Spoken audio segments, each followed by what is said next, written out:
All Pakistan petrol pump मालिकान हड़ताल करेंगे या नहीं, सूरत हाल तजादात का शिकार है। चेयरमैन और vice chairman all Pakistan petrol pump मालिकान की हड़ताल की कॉल बरकरार रखने का बयान, जबकि वफाकी वजीर अली परवेज मलिक के साथ प्रेस कॉन्फ्रेंस में उनके सेक्रेटरी इत्तलात नदीम खान ने हड़ताल की कॉल वापस लेने का ऐलान किया। इस पर हम बात करते हैं डॉन न्यूज़ के रिपोर्टर ताहिर शेरानी से। ताहिर, बताइएगा क्या खबर, क्या इत्तला है आपके पास, क्योंकि बाज़ाब्ता तौर पर प्रेस कॉन्फ्रेंस में ये कहा गया था कि हड़ताल की कॉल को वापस लिया जा रहा है। अब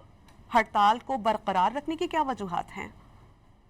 देखिए, ये जो एसोसिएशन है उसके अंदर तकसीम जाहिर करती है, क्योंकि जब वज़ीर पेट्रोलियम ने मुज़ाकरात के दूसरे दौर के बाद मीडिया से गुफ्तगू की है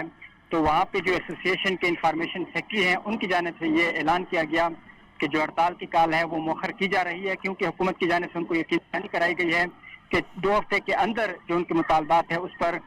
मशावरत की जाएगी, जिसमें एक उनका जो मार्जिन है फी लीटर पेट्रोल पर वो बढ़ाने के हवाले से कैबिनेट में समरी लेकर जाई जाएगी, और जो योमिया पेट्रोलियम कीमतों की तयन है उस हवाले से 14 दिन के अंदर हुकूमत की जानिब से जो ट्रायल बुनियादों पर यह फैसला किया गया है कि ओगरा करेगी, उसके बाद इस पर फैसला होगा।